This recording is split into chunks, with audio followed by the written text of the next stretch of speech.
1, 2, 3, 4, 5, 6, 7. Shave it off just a little, another. Yeah.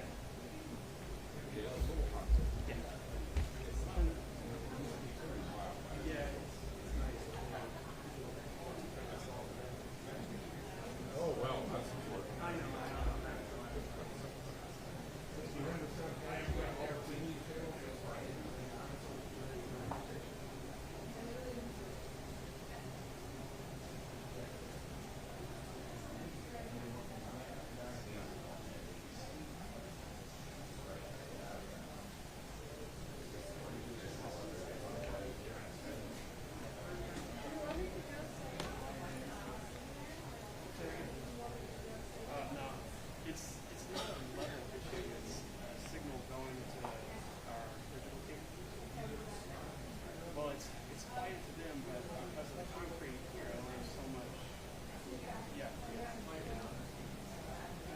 1, 2, 1, 2, 3, 4, 5, 6, 7, 8, 9, 10. Check, check, check, check, check, check, check.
say 5 minutes out. 5 minutes out.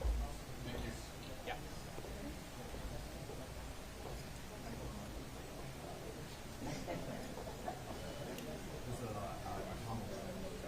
Oh yeah, 100%.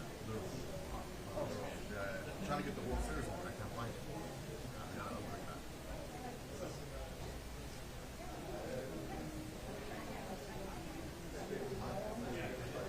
Oh, he killed it? Yeah.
Rob. 1 minute.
One, two, three, 1, 2, 3.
right.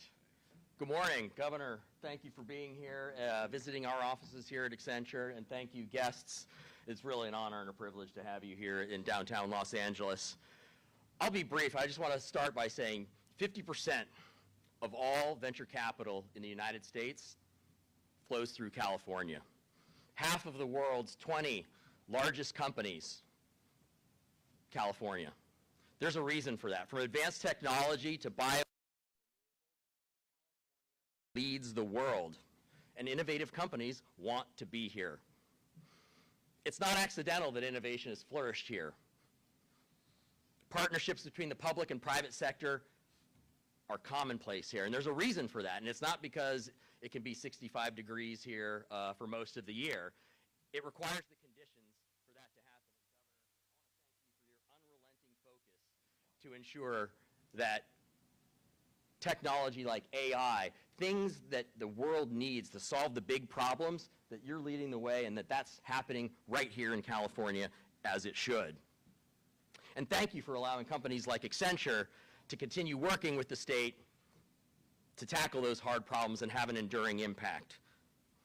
I travel around the world and I work with governments of all different types that want to learn more and adopt digital technologies. They want to be innovative. And I start with California. And that's not because I call California my home. It's because there is something special here in California, and that is that people want to come here to be creative. Companies want to come here to be creative, to build the things that solve the big problems. And California is a world leader in that. We turn the bold ideas into that big, long-lasting impact. And so again, it's my pleasure to be here, and I will turn it over to Tino Cuellar, who is the president of the Carnegie Endowment for International Peace. Thank you very much. Good morning, and thank you, Mark. You know, 115 years ago, my organization was founded by Andrew Carnegie with one singular purpose. After he'd spent all this time building libraries around the world, he wanted to make an investment in making peace and cooperation across countries more effective. And he came to understand that that involved the improvement of governance, how it is that democracies worked as well. Today, our organization works in multiple countries, but with one singular purpose, how to make the world a little bit more effective at cooperating and its governance, more effective at responding to the needs of people. Here in California, we have an enormous opportunity, and my organization, Carnegie, has been pleased to partner with the state of California to take the conversation about democracy to the next level. We wanted to not only ask, how do you protect democracy? How do you make it work effectively? But also, what is the frontier? How do you engage citizens in a different way on the hard problems that government is facing, like rebuilding Los Angeles in a way that is effective and responsive to the needs of all Angelenos? What can we learn from this terrible disaster that has played out here? The answer to that question is found, interestingly enough, sometimes in the hearts and the minds of people all over the state of California. And the question that we've been asking ourselves as we help design a program for the state of California to scale up is, how do you select people to have meaningful conversations, not just the quick soundbite, not just the quick response to a pollster, but the depth that you get when you're having an honest conversation, listening to disconfirming ideas, asking how to leverage your own wisdom and insight. How do you then take those conversations and make them actual input into the decisions of elected representatives and leaders and executive branch officials, integrate that with expert scientific knowledge? And then, how do you use that experience to make sure the citizens who participate learn something and go back to their communities and spread that knowledge as they go? Now, as I've seen this project scale up and seen the interest from the governor and his team, I've been struck by three things that really make this meaningful. The first is, anybody who cares about democracy should know that democracy has a crisis of delivering sometimes. It's not enough to live in a democracy. We have to ask, how can it be more responsive more quickly to the needs of people to build things and to have them respond to their needs? Second, can we learn from the technology around us and not make this all about technology, but use technological tools to improve deliberation? And last, can we make it so that the people who participate in these dialogues don't just feel good about it, but get tangible, clear indications that their input and their ideas are being acted on by their representatives? So for all those reasons, it's been a real privilege to have my organization, the Carnegie Endowment, be a part of this from day one. And now I'd like to introduce somebody who's done terrific work showcasing how this can work around the world, and that is Audrey Tang, who is Taiwan's cyber ambassador at large. Welcome, Audrey.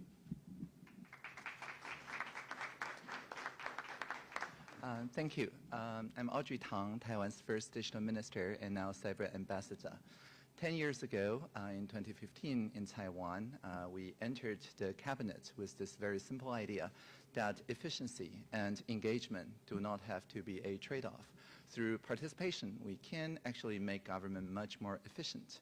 And in the short span of the first 6 years, since I went into the cabinet as a full minister in charge of digital participation, the approval rate increased from 9% to over 70%. We shortened the tax filing from hours to minutes, and we overcame the pandemic without a single day of citywide lockdown. And all this is not my idea or really anyone's idea, but rather ideas from the Taiwanese population. And I'm really, really happy to see that over the past 2 years, the team here in California took that idea and amplified it with generative AI. Because Gen AI, for the first time, can accurately summarize people's common ideas and discover the uncommon ground despite polarization. And for the first time, generative AI can help closing the loop by going back to the actual statements proposed by a citizen saying, now the government is doing this because of these words you said and resonated with. So I'm very happy to keep helping the state of California and also building what we call pro-social media, not the anti-social corner of social media, but social media that really give the voice, choice, and a stake to everyone involved. Thank you, and I'd like to introduce the State Transportation Secretary, Secretary Omishakin. Good morning, everybody. Tokes Omishakin, Transportation Secretary, part of Governor Gavin Newsom's cabinet team. So here to share a little bit of the perspective from transportation on this topic we're here today to talk about. Not only the efficiency of government, but how government can become more effective, and also how government can engage better. Two things I want to briefly talk about. Number one, what we've been doing in the past, and then the sort of renaissance, the takeoff that we've also seen in the last 18 months since Governor Newsom signed an executive order on generative AI. First of all, some of the things we've been doing in the past. Before this responsibility, I was the Caltrans director. And I know for a fact that every major project that you start at Caltrans takes anywhere from 12 to 14 years to get from start to completion.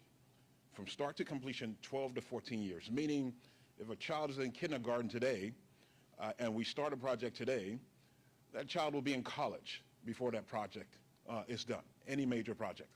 So the governor challenged us as a part of SB 1 many years ago to continue to identify ways to find efficiencies in how we do our work. As a part of SB 1 also, there was a $100 million efficiency savings requirement.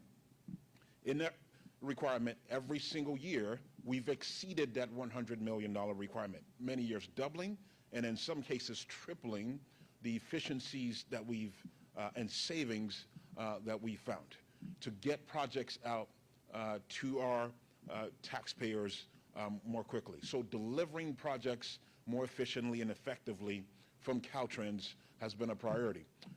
Number two, as far as some of the things that we've done in the past, the DMV has been a shining star, an example. Steve Gordon, the director there, has really been focused on identifying ways to deliver better service to customers. Any customer that walked into a DMV 6 years ago compared to walking into a DMV today, it will tell you it's a completely different experience. Those wait times significantly shorter. Part of the reason why is because we've moved so many things into a digital platform. 6 years ago, there were only roughly half a dozen, or a dozen actually, a dozen transactions that you could do online, only 12. Today, there are 50 transactions that you can start online at the DMV and complete. More than 40% of vehicle registrations also happen online today. Those are significant jumps from 5 or 6 years ago at the DMV. So a lot of advancement and a lot of improvement. One more example from the DMV, we were just talking about it with the governor, is the mobile driver's license. We now have 1.4 million people in California who have their driver's license in a mobile format. 600,000 are with Google, another 112,000 are with Samsung, and then another 600,000 roughly with the DMV wallet. So a lot of advancements and improvement and effectiveness in delivering services both at Caltrans and at the DMV. Now, specifically to the exciting announcement from the governor's signing of an executive order in September of 2023, by the way, one of the first governors in the country to do so, we were excited from the transportation side to be a part of launching California into this from the government space. The two projects that we're going to take on, number one, traffic management is number one. Number two, vulnerable users of the transportation system. From a traffic management standpoint, California has more super commuters than any other state in the country. More than 300,000 people in our state travel 90 minutes in one direction. So you're talking about 3 hours a day people spending in traffic. So we want to use generative AI to identify the bottlenecks and solutions to be able to address those bottlenecks along our transportation system throughout the state. And I can't think of a better tool to support what staff, our engineering and traffic staff already do. Sometimes what takes months to do, it could take 2 or 3 months to identify solutions sometimes. 2 to 3 months will turn into 2 to 3 days of work once we start to use the generative AI tools to help us identify the problems more uniquely and come up with solutions to address those traffic congestion points. And finally, the vulnerable users of our transportation system, people who are walking and biking in California. I'll tell you, a lot of people don't know this fact, but nearly 10 people a day die using the transportation system in our state. Nearly 30% of them are vulnerable users. So nearly 3 in 10 a day is somebody either walking or biking. So this is a critical issue for us to address on our transportation system. Our numbers can only be compared with Texas, by the way. They're the only other state that has a number that's above 4,000 as far as traffic fatalities.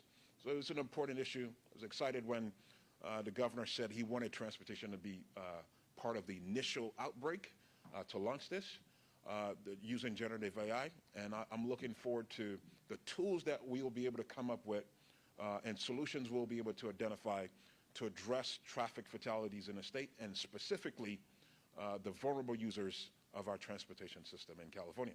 So again, thank you everybody for being here. Look forward to any questions that may come later. But next, I want to introduce a new colleague that the governor has recently appointed, Secretary of GovOps, Nick Maduros. Nick? Secretary. Thank you, everybody, for being here, and thank you for having me. As Secretary Omishakin mentioned, I'm Nick Maduros. I'm the Secretary of Government Operations. Our agency's mission is to focus always on ways we can improve our service to Californians, to make government work better. That's our charge from the governor. And under Governor Newsom's leadership, the state has become a leader in using the latest technology to improve government service.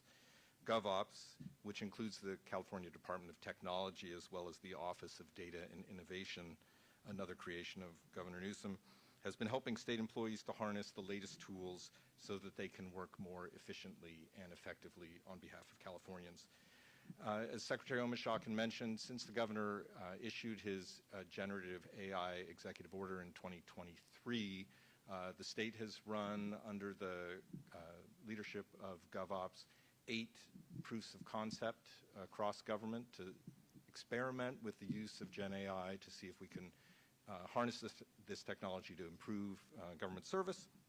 One of those involved my prior department, the California Department of Tax and Fee Administration, which administers 42 different tax and fee programs on behalf of the state of California.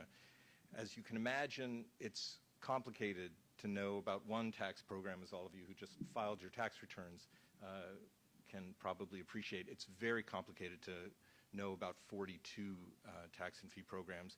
And so what Gen AI, the tool that was developed, what Gen AI allowed our call center operators to do is to leverage the tool so that they could more quickly and more effectively answer taxpayer questions as they called in.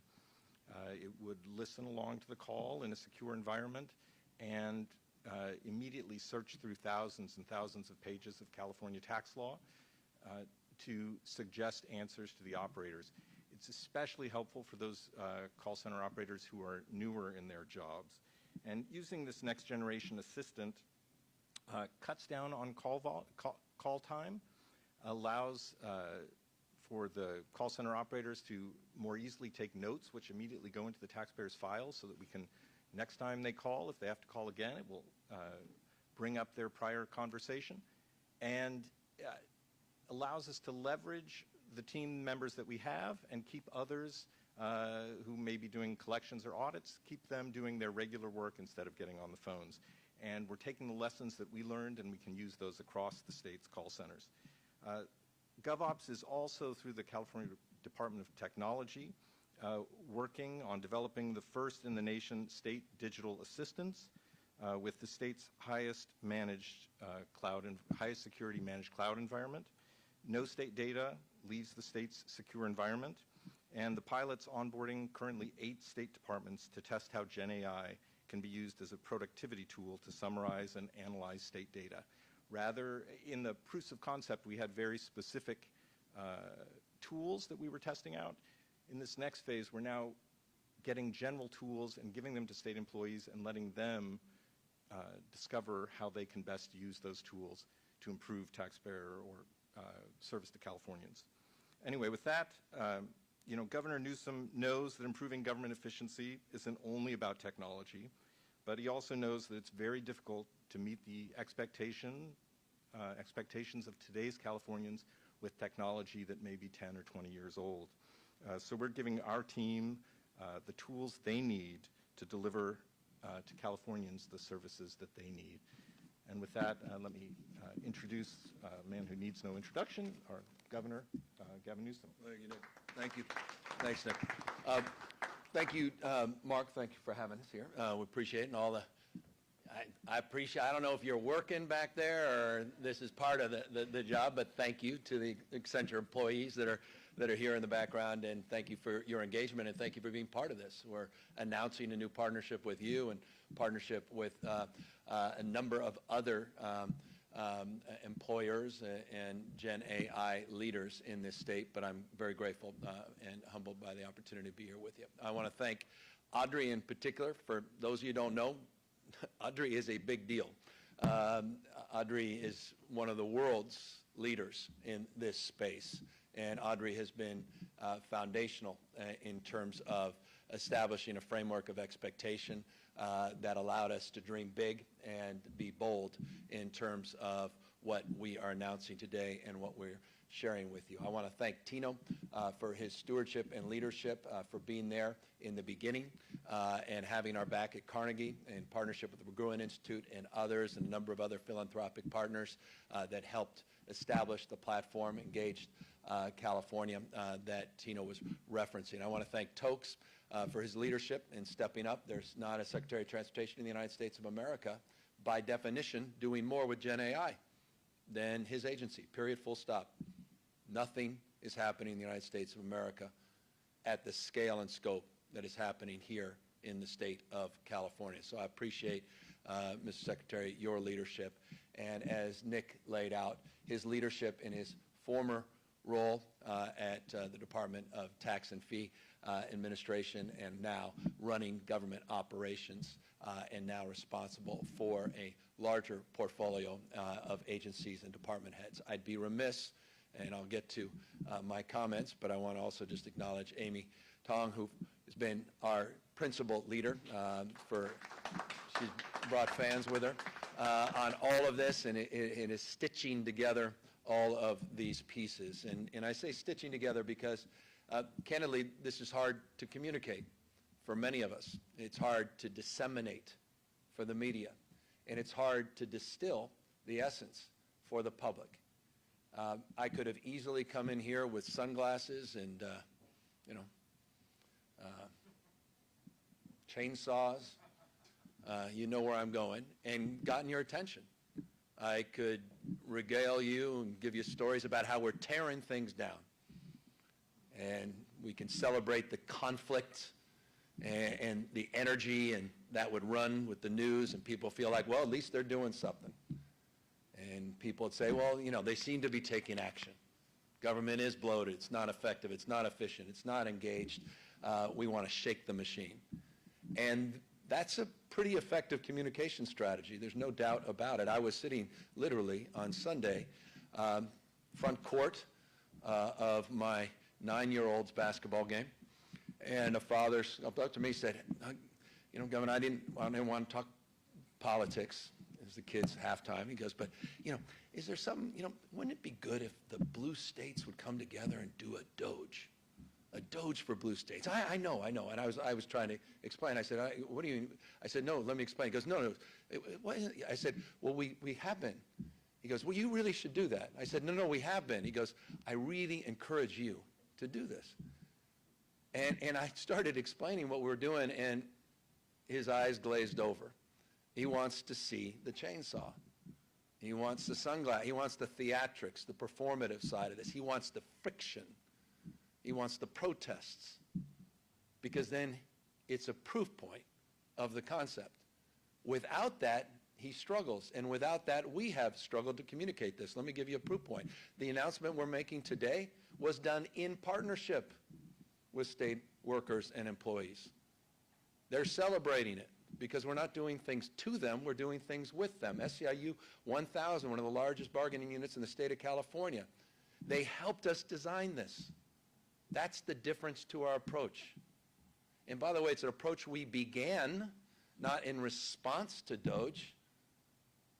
When we got here 6 years ago, one of my first acts was to remind people that I wrote a book on this subject matter. I'm not here to promote it, but you can buy it. The best way to buy it is in bulk.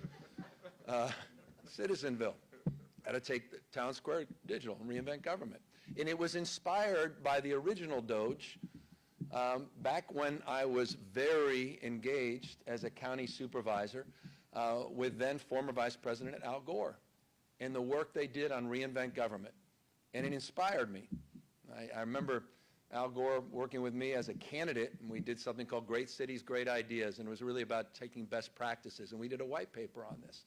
And I brought that in some of the work I did in the county of San Francisco, and efficiency plans, and customer service plans, and strategic plans, and focusing on outcomes. As Lieutenant Governor, I put this book together, my thoughts, as it relates to platform thinking, not machine thinking. I was inspired by this guy, David Kettle, who wrote a piece which to this day is perhaps the best piece about government. He said government is nothing more than a vending machine.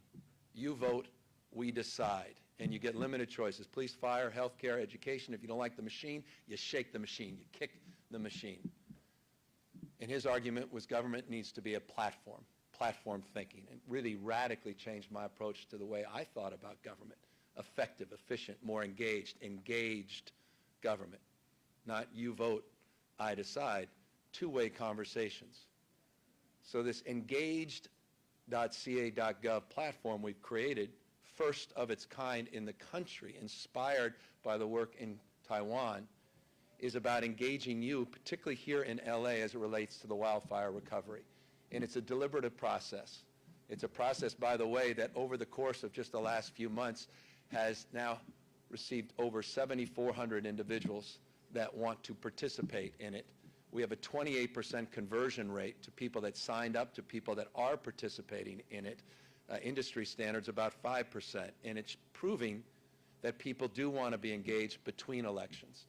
And they don't all want to be engaged in a town hall or lining up with other voices because some people are just a little more timid. Some people want more choice as it relates to how they engage in deliberative process. So Engaged California is a process that continues to unfold and a process that will conclude in about 5 to 6 weeks.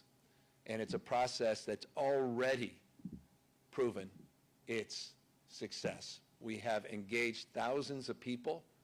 They have engaged each other, and now they'll be in the final phase of a deliberative process to build consensus around what they want to see as it relates to the recovery in Altadena and Palisades. But that's one component part The broader part is the introduction of generative AI and doing it at scale to solve some of the most vexing problems in this state. And we went through a process where we were able to do this because we changed our procurement process years and years ago, something called RFI2, which is just a fancy way of saying innovation ideas, the two, requests for innovative ideas. And it's a sandbox. Rather than going through a long process, as Tokes was describing, that takes years and years and years on RFI, RFQ, RFP, requests for proposals, lobbyists getting involved, and people, frankly, protecting incumbency, we created a sandbox to iterate, and people are able to iterate in real time. That's what led to nation-leading technology in firefighting, and we announced all that a couple days ago. People always say, well, you need to do more in technology in firefighting. Well, people travel the world to see California's leadership as it relates to the introduction of artificial intelligence and what we're doing as it relates to real-time monitoring and predictive analysis through TechnoSilva and other partners that we have in the space. So we're taking that same mindset in the RFI2 frame into the Gen AI space. Yes, aided by another executive order, but now it's happening. And it's happening at a scale, again, it's not happening in any other state in the country. And what Nick just referenced is a component part, and I'll close on this.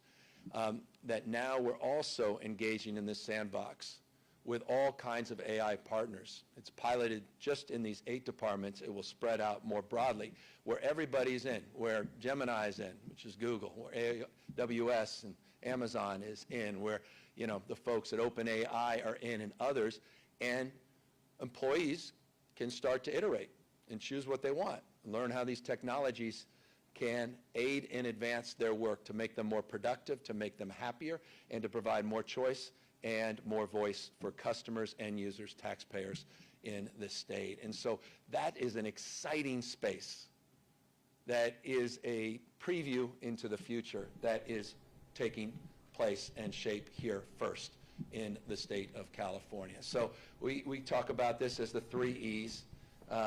E3, we can call it, as it relates to being more efficient, yes, more engaged, and more effective. Because at the end of the day, it's about outcome.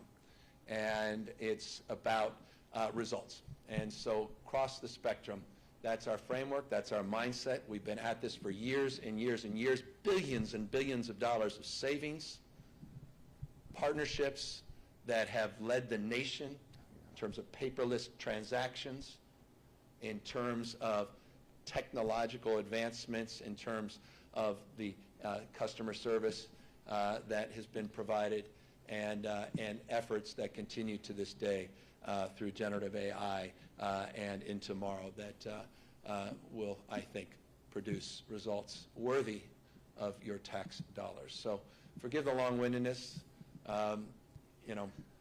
This is exciting stuff, but it's hard to communicate in a way that can break through the 5 o'clock news. That said, this is about traffic, LA. So if you care about traffic, you care about getting to work on time, getting home, getting the kids, then pay attention. Gen AI has come to traffic management in this state in a way that doesn't exist in any other state in America. With that, we're not going to take any questions. Governor, to that point, how do you communicate this? I mean, what exactly are you doing today, and how will it specifically make the lives better of the average person in California? Well, with Tino and others, we're actually having a big roundtable on Engaged California, because we want to take that model, that process of a deliberative democratic model, we want to take it well beyond just wildfire recovery here in Los Angeles. It's interesting, and Audrey can talk about this. This started as an idea in Taiwan, I think, around the issue of Uber versus taxis. And government said, well, what do the people think? And they said, well, we'll just do a poll. And they said, no, a poll is sort of static. Why not have a deliberative process? They said, how do you do that? Town hall? It's a country. They said, no, well, let's use the digital platform, engage everyone in the country, and have this two-way conversation. And that inspired a whole movement that has now inspired our movement in this space, and we want to extend it in all other areas of our democracy here in California. But Audrey, maybe you can explain just a little bit more, because I think this is really fascinating, just that first process as it relates to Uber versus taxi, the past versus the future. Thank you, Governor. So to your question, I think first of all, in Taiwan, when we talked about the Uber issue, we do not use abstract like, is this extractive or is the sharing economy, what's the future of ride sharing? Nothing like that. We simply ask people one very simple question. How do you feel if somebody with no professional driver license driving to work, picking up stranger they met on the app and charging them for it? And so something very specific. And we ask for people's feelings because people are experts in their feelings. And very quickly, we visualized that some people feel sympathetic to the taxi driver, some people to Uber, some people to the rural places, so on and so forth. But the great thing about this kind of bridge making or pro-social media is that it showed what are the uncommon grounds, the common ground that was hidden in plain sight. For example, the software analyzed it with AI and showed everybody loved search pricing but not undercutting existing meters, and so on and so forth.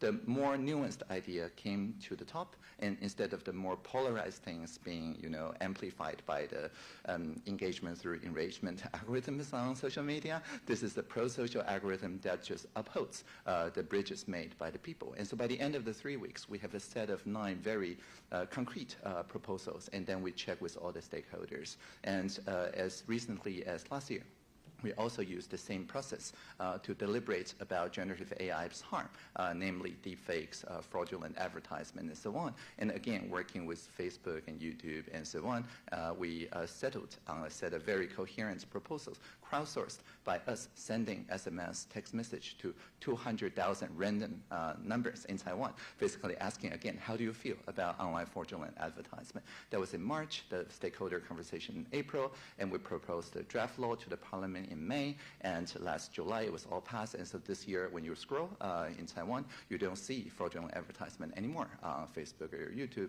But all that is because the people collectively drawn the overtime window, what was to be expected to overcome this urgency without the government overstepping on censorship or things like that. People had very sensible suggestions like KYC and so on and so forth. So I think the 2 keys here are the shared common urgency and also the air cover, the pre-commitment from the president or the government to really consider the uncommon ground coming from the people. Thank you. So I don't know, this is exciting stuff because it goes to the central question we're all asking ourselves, how the hell can we work together? How do we get along? All these people screaming and yelling, talking past each other, down to one another, how do we find consensus? This is the how.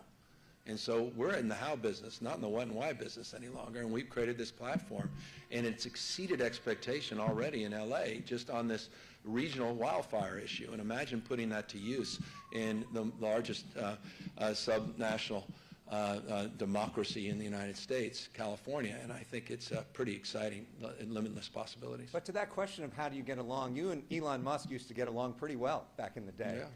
How are you getting along now? Have you talked about any of these concepts with him recently? This is why we never, I need my chainsaw.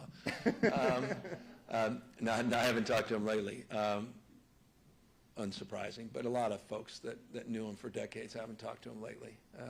I've talked to a lot of those folks, comparing notes, and hopefully he comes back around and feel like he's been,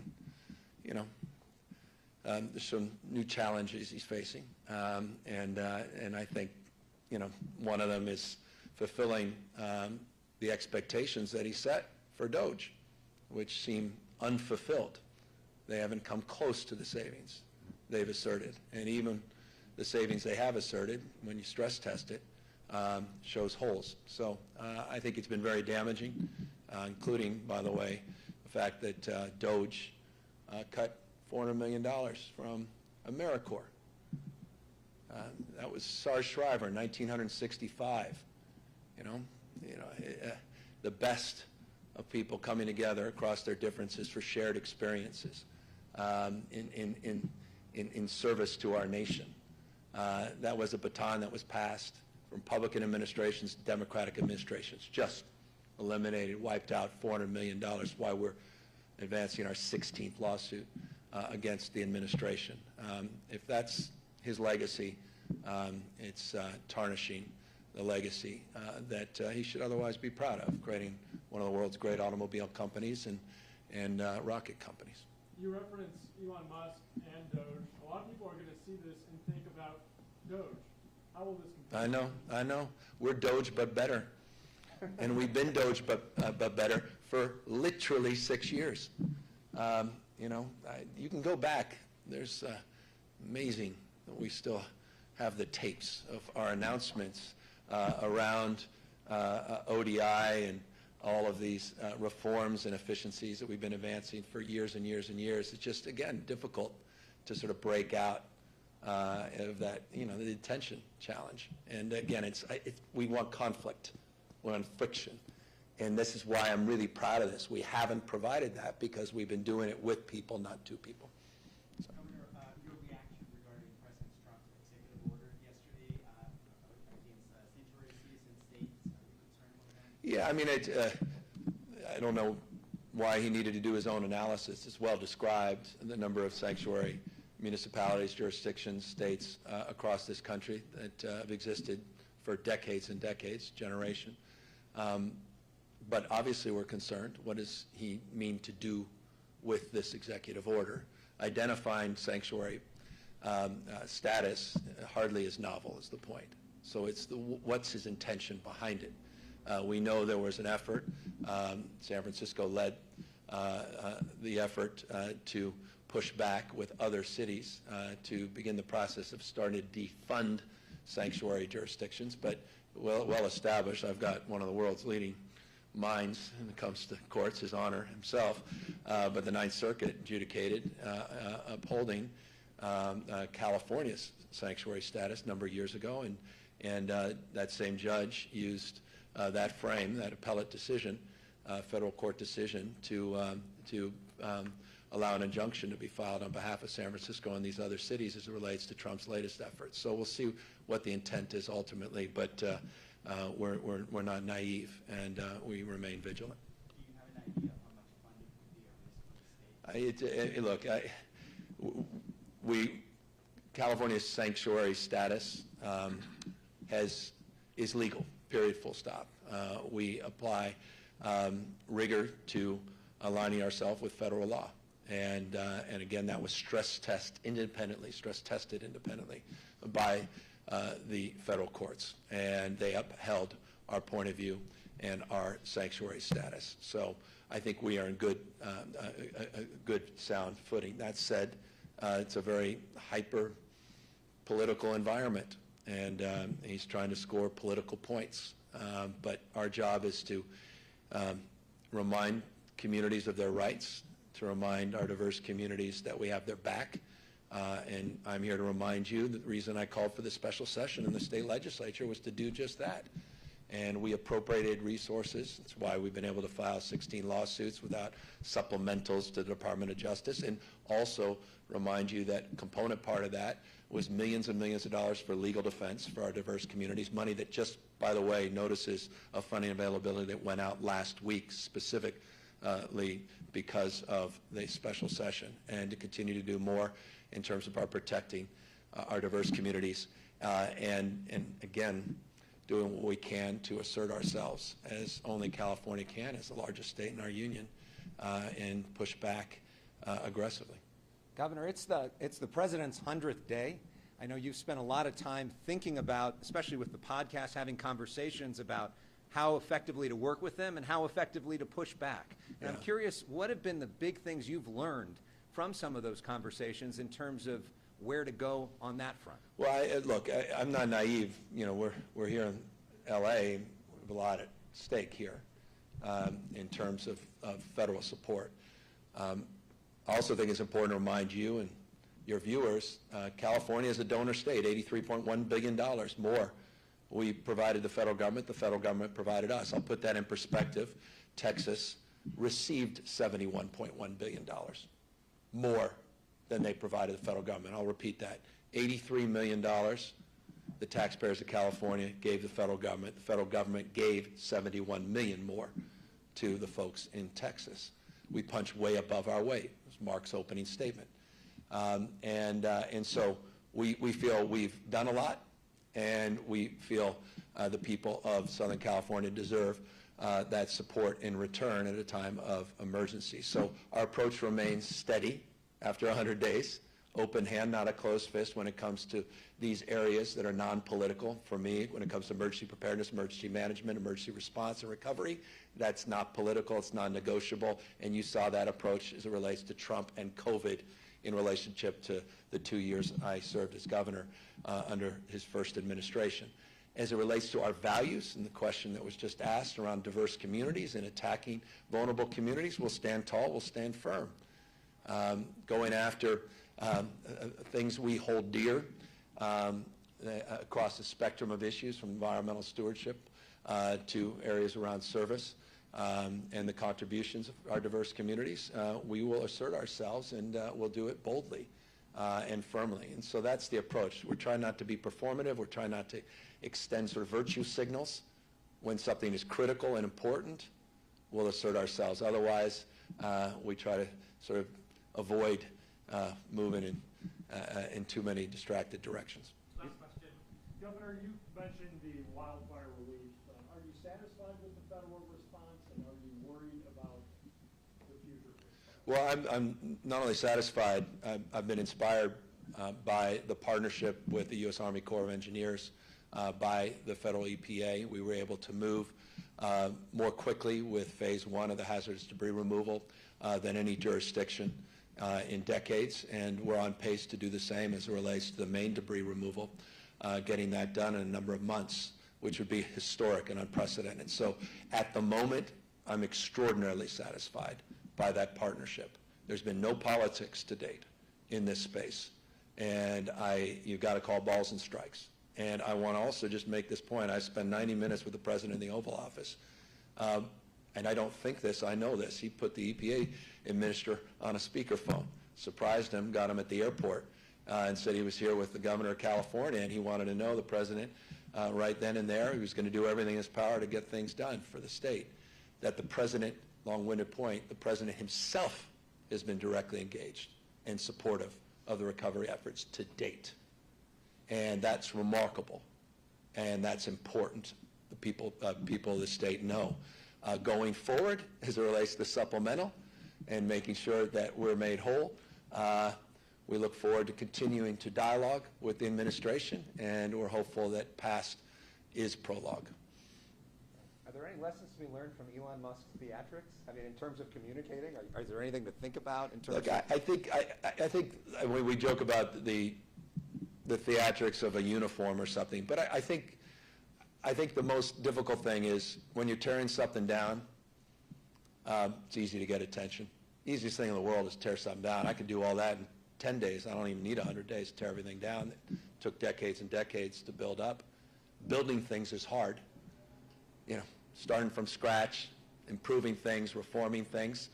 That's what we're promoting. Efficiency, engagement, better outcomes and results. That's real work. And so I think my reflection is that's